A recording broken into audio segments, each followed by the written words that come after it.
क्यों मनाई जाती है लोहड़ी? क्या है लोहड़ी का अर्थ? क्या है लोहड़ी? मकर संक्रांति से पहले वाली रात को सूर्यास्त के बाद मनाया जाने वाला पंजाब प्रांत का पर्व है लोहड़ी, जिसका का अर्थ है लकड़ी, ओह गोहा यानी सूखे उपले, बड़ी रेवड़ी। इस पर्व के 20-25 दिन पहले ही बच्चे लोहड़ी के लोकगीत गा गाकर लकड़ी और उपले इकट्ठे करते हैं। फिर इकट्ठी की गई सामग्री को चौराहे मोहल्ले के किसी खुले स्थान पर आग जलाते हैं।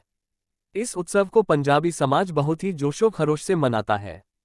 गोबर के उपलों की माला बनाकर मन्नत पूरी होने की खुशी में लोहड़ी के समय जलती हुई अग्नि में उन्हें भेंट किया जाता है। इससे चरखा चढ़ाना कहते हैं। इस उत्सव का एक अनोखा ही नजारा होता है। लोगों ने अब समितियां बनाकर भी लोहड़ी मनाने का नया तरीका निकाल लिया है। ढोल नगाड़ों वालों की पहले ही बुकिंग कर ली जाती है। अनेक प्रकार के वाद्य यंत्रों के साथ जब लोहड़ी के गीत शुरू होते हैं तो स्त्री पुरुष बूढ़े बच्चे सभी स्वर में स्वर ताल में ताल मिलाकर नाचने लगते हैं। गाने की धूम इस अवसर पर ओए होए होए 12 वर्षी खड़न गयासी खड़के ले आंदा रेवड़ी, इस प्रकार के पंजाबी गाने लोहड़ी की खुशी में खूब गाए जाएंगे। लोहड़ी पर शाम को परिवार के लोगों के साथ अन्य रिश्तेदार भी इस उत्सव में शामिल होते हैं। मिठास का पर्व, यद्यपि बधाई के साथ अब तिल के लड्डू, मिठाई, ड्राई फ्रूट्स आदि देने का रिवाज भी चल पड़ा है, फिर भी रेवड़ी और मूंगफली का विशेष महत्व बना हुआ है। इसीलिए रेवड़ी और मूंगफली पहले से ही खरीद कर रख ली जाती है। बड़े बुजुर्गों के चरण छूकर सभी लोग बधाई के गीत गाते हुए खुशी के इस जश्न में शामिल होते हैं। इस पर्व का एक यह भी महत्व है कि बड़े बुजुर्गों के साथ उत्सव मनाते हुए नई पीढ़ी के बच्चे अपनी पुरानी मान्यताओं एवं रीति रिवाजों का ज्ञान प्राप्त कर लेते हैं, ताकि भविष्य में भी पीढ़ी दर पीढ़ी उत्सव चलता ही रहे।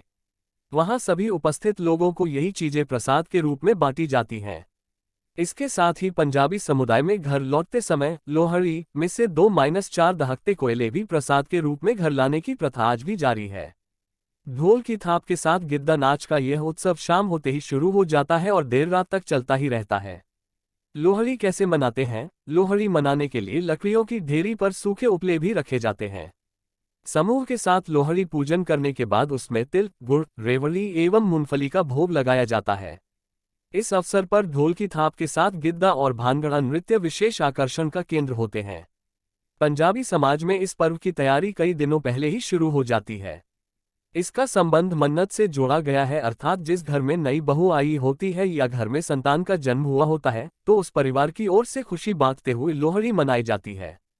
सगे संबंधी और रिश्तेदार उन्हें इस दिन विशेष सौगात के साथ बधाइयां भी देते हैं। धार्मिक पर्व लोहड़ी एवं मकर संक्रांति एक दूसरे से जुड़े रहने के कारण सांस्कृतिक उत्सव और धार्मिक पर्व का एक अद्भुत त्योहार है। लोहड़ी के दिन जहां शाम के वक्त लकड़ियों की ढेरी पर विशेष पूजा के साथ लोहड़ी जलाई जाएगी, वहीं अगले दिन प्रातः मकर संक्रांति का स्नान करने के बाद उस आग से हाथ सेंकते हुए लोग अपने घरों को आएंगे। इस प्रकार लोहड़ी पर जलाई जाने वाली आग सूर्य के उत्तरायण होने के दिन का पहला विराट एवं सार्वजनिक यज्ञ कहलाता है।